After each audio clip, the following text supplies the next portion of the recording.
পটুয়াখালীর কুয়াকাটা বাংলা ভিশন টিভির প্রতিনিধি জহুরুল ইসলাম মিরন এবং দেশের বিভিন্ন এলাকার সাংবাদিক বৃন্দদের উপর হামলাকারী চিহ্নিত সন্ত্রাসীদের আইনের আওতায় এনে দ্রুত গ্রেফতারের মাধ্যমে দৃষ্টান্ত বিচারের দাবি জানিয়ে কঠিন কর্মসূচি ঘোষণা দেন।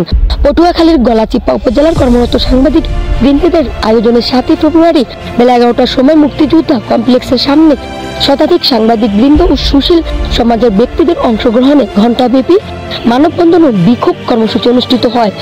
এই সময় সাংবাদিক বৃন্দরা বলেন, পটুয়াখালীর কুয়াকাটা প্রেস ক্লাবের সাবেক সাধারণ সম্পাদক ও বাংলা ভিশন টিভির প্রতিনিধি জহুরুল ইসলাম মিরনকে গত মঙ্গলবার 4 ফেব্রুয়ারি দুর্বৃত্তরা এলোপাথারি কুপিয়ে আশঙ্কাজনক অবস্থায় বাসার সামনে ফেলে রাখে।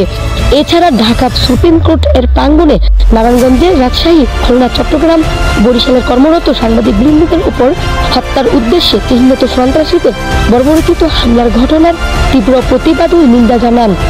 এই সময় সাংবাদিক বৃন্দরা বলেন, এখনো সাংবাদিক বৃন্দরা জীবনের নিরাপত্তাহীনতায় থেকে জীবনের ঝুঁকি নিয়ে পেশাগত দায়িত্ব পালন করে যাচ্ছেন। তাই আগামী 48 ঘন্টার মধ্যে চিহ্নিত সন্ত্রাসীদের গ্রেফতার করে আইনের আওতায় আনার জন্য বর্তমান সরকারের তথ্য উপদেষ্টা ও আইন শৃঙ্খলা বাহিনী পুলিশের কাছে দাবি জানান। অন্যথায় দেশের সকল গণমাধ্যমের ঐক্যবদ্ধ হয়ে আরো কঠিন কর্মসূচি গ্রহণ করা হবে বলে অনুষ্ঠিত মানববন্ধনে সাংবাদিক বৃন্দরা ঘোষণা করেন।